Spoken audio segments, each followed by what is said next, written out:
Step 1. Plug in the power to the 3D pen. The power yellow light will turn on.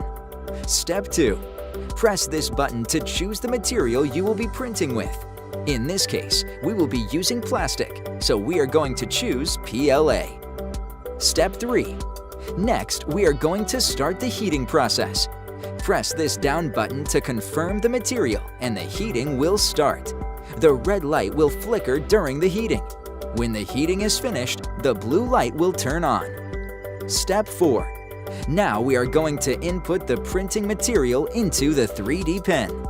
Double-click this down button and the AC motor will start loading the material and it will start to come out. Press this down button and you can start drawing. Step 5.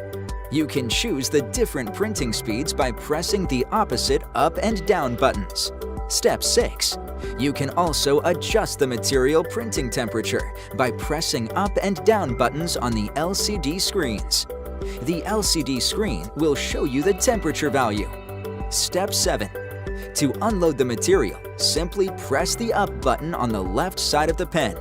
Step 8. To change the material, keep pressing the up button on the left side of the pen until the unloading of the material is completed. Cut the new material evenly and insert it, and you are ready to go. Thanks for watching this user guide video.